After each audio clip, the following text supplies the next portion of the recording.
Hello, আসসালামু আলাইকুম। সবাইকে ওয়েলকাম জানাচ্ছি আমার চ্যানেলে। আজকে আমি শেয়ার করব একটা আচারের রেসিপি।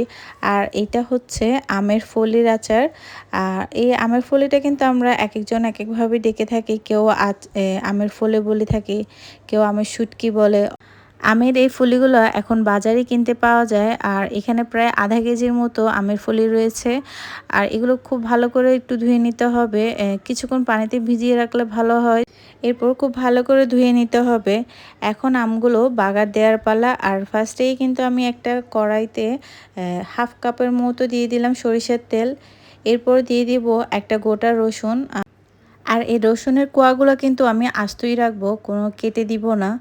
এরপর দিয়ে দিব আমি এর সাথে যে শুকনো মরিচ রয়েছে সেগুলো একটু কেটে দিলে ভালো হয়, যে এটার মধ্যে ঝালটা রয়েছে সেটা বের হয়ে যাবে। এরপর দিয়ে দেবো স্বাদ অনুসারে লবণ। আসলে লবণটা যা যা টেস্ট অনুসারে দিলেই ভালো হয়।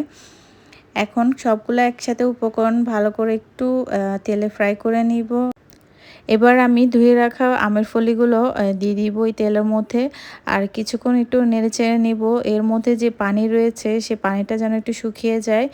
আর এই শুকনা অবস্থা যখন চলে আসবে তখন দিয়ে দিব আমি চিনি।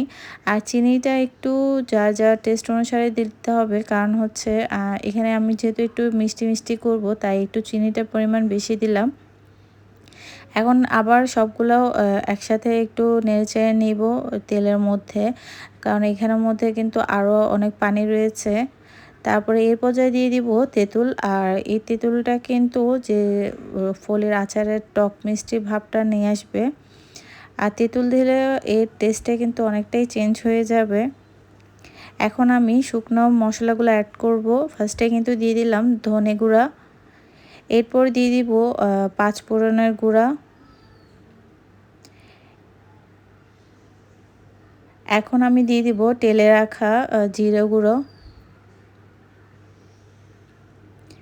আর শুকনো উপকরণগুলো কিন্তু একটু তেলে দিলেই এর স্মেলটা ভালো আসে।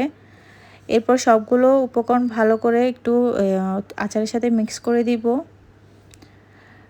আর এখন অ্যাড করে দিব সিরকা।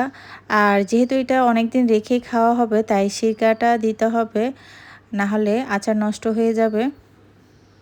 এখন আবার খুব ভালো করে মিক্স করে নিতে হবে। এবারে চুলায় কিছুক্ষণ রেখে দিতে হবে।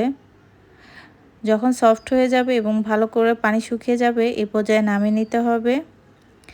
এবার একটা প্লেটে আমি জাস্ট আপনাদেরকে সার্ভ করে দেখাচ্ছি, কিন্তু পরবর্তীতে আমি এটা বয়মের মধ্যে ট্রান্সফার করব। আর দেখুন না আচারটা কত লোভনীয় হয়েছে। আর সবাইকে অনেক অনেক থ্যাংক ইউ এতক্ষণ আমার সাথে থাকার জন্য।